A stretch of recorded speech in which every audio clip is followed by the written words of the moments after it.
Indo-US relations. What do you think, or where would you like to see greater cooperation? Which areas would you like to see greater cooperation between India and US going forward? So I think that's exactly right. I think Indo-US relations have advanced substantially in the last year, in part because late 2013 and early 2014 were very challenging for the relationship. I think everybody's well aware there were some big problems there, some fragility in the relationship. Over the course of the last full 1 year of the Modi government, we've seen the tempo pick back up of visits, of course, 2 state visits in a 4-month period is a big deal. Areas that I think we can now be working on with more intensity, trying to develop the trade and economic relationship further. That certainly has been a goal that both governments have pointed to, using the ambitious target of trying to develop a $500 billion a year trade relationship. Right now it's hovering around $100 billion a year. So that's quite ambitious. Certainly trade and economics, there's some challenges there. It will take some time to work through. I've argued elsewhere that it would be very important for the United States and India to work more closely together on regional stabilization, particularly with Afghanistan. I know that's a concern for New Delhi. It's certainly a concern for the United States. And of course, working more closely across all of the Asia Pacific. The vision statement that was announced at the end of January, I think, points to some new opportunities to be thinking about where both countries can be collaborating both strategically, diplomatically, and also economically in the broader Asia-Pacific region. Okay. So speaking of trade, the Trans-Pacific Partnership is said to be one of a kind of mega regional trading agreement. How bright do you think are India's chances of becoming a member of TPP in the near future? So I have not heard that India is even interested in being part of the TPP. The TPP is a pretty ambitious trade negotiation package. To the best of my knowledge, India has not expressed any interest in the TPP.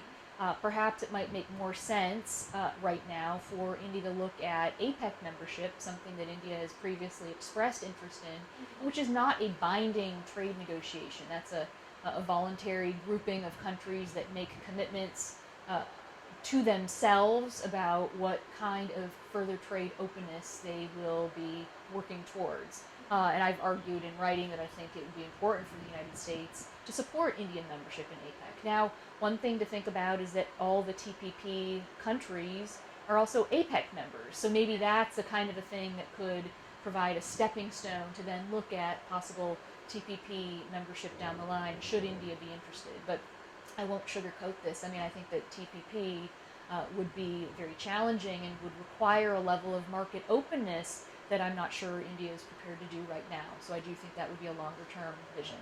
Okay. So you mentioned regional stability. So what do you think are the potential flashpoints for China, Pakistan, and India that could threaten stability for South Asia? And do you think, or do you hope that there will be a realization that trade, increased trade, could produce mutual gains, and cooperation could produce mutual gains for these countries, which could help sort of overcome these stresses in the future? Yeah, you've asked a complex question. Yeah. Let me take the second part first. Trade has been used in many contexts as a means of building confidence between countries that have had challenged relationships. Trade, of course, has been the engine of growth across the ASEAN region that has kept countries together, developing their relationships. Trade has brought together the European community and the greater EU. Trade has been used by India and China to try to bridge some of their differences on the strategic side. It has not been a panacea, of course. We have seen that, of course, the India-China relationship, while having a strong trade relationship, continues to have flashpoints like border incursion issues, since that border is not completely defined. You mentioned the relationship between China and Pakistan. This is not new. It is a relationship of long standing. So it is not as if something new has developed in the region, but rather the level of support and economic engagement and strategic engagement that China is now providing Pakistan with the recent $46 billion announcement. That is actually something of a greater order of magnitude, building into with its new Silk Road vision strategy. So do I think there are flashpoints? I think this will continue to be a challenge for India. Indians think this is a challenge as Afghanistan continues to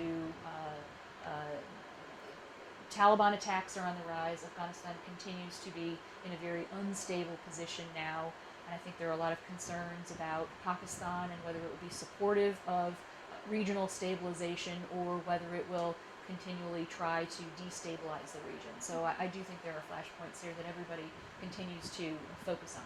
Yeah. So just to ask you a slightly narrow question about the flashpoints.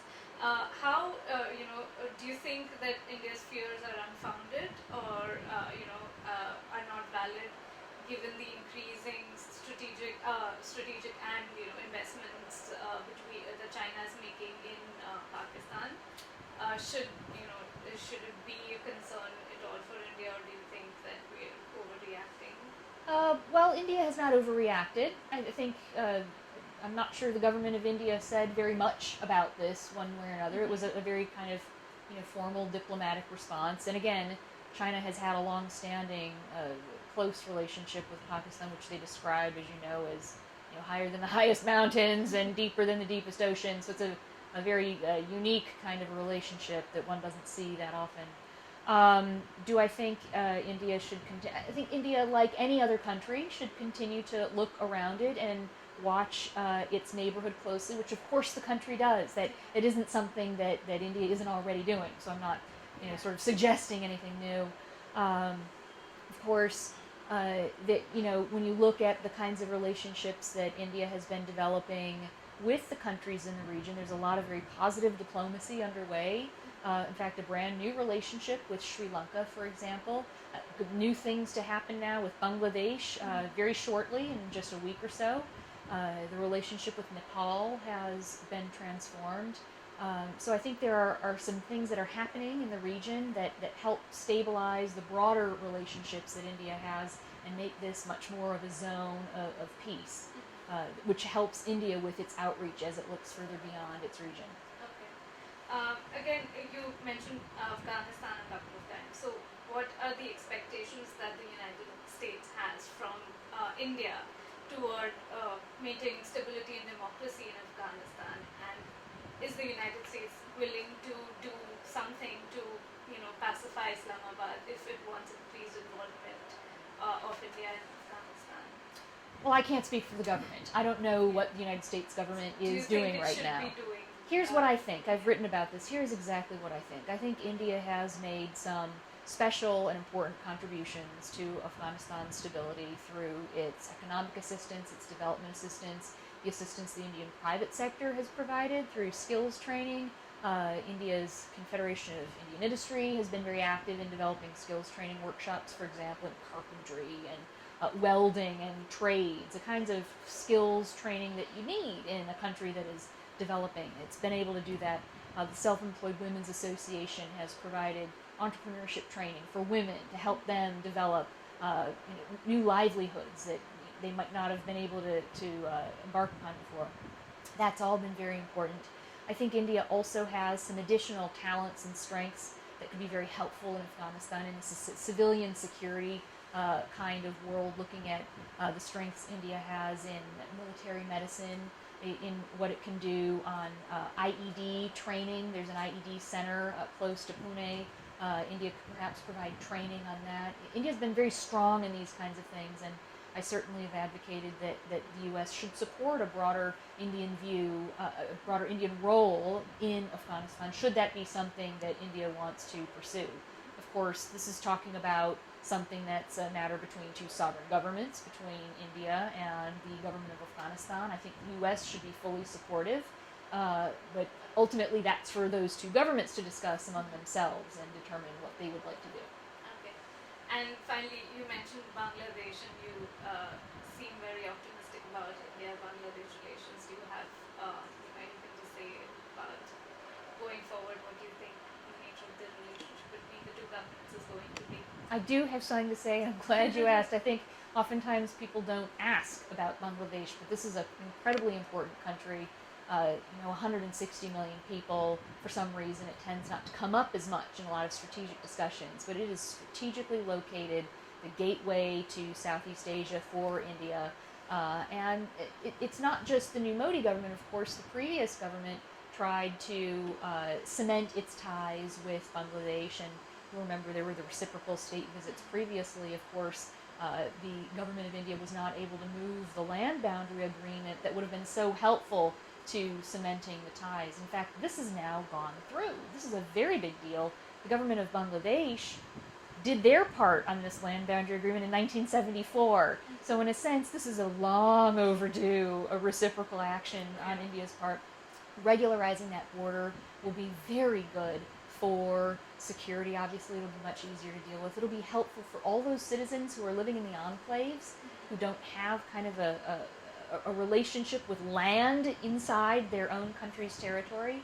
And it also is good for cementing the strategic ties between the two countries. This will matter a lot economically too, because Bangladesh is a corridor to India's northeast, a very direct corridor, instead of going up through the chicken necks. That will be very helpful logistically, and also in terms of thinking about India's access to land routes, land traffic going all the way across Bangladesh down into Burma, Myanmar, and Southeast Asia and beyond. So I'm very optimistic about this, and I think it's a very significant foreign policy development for the region. Okay. Thank you so much for having, coming here and taking the time out and answering some of our questions. Happy to join. Thank you. Thank you.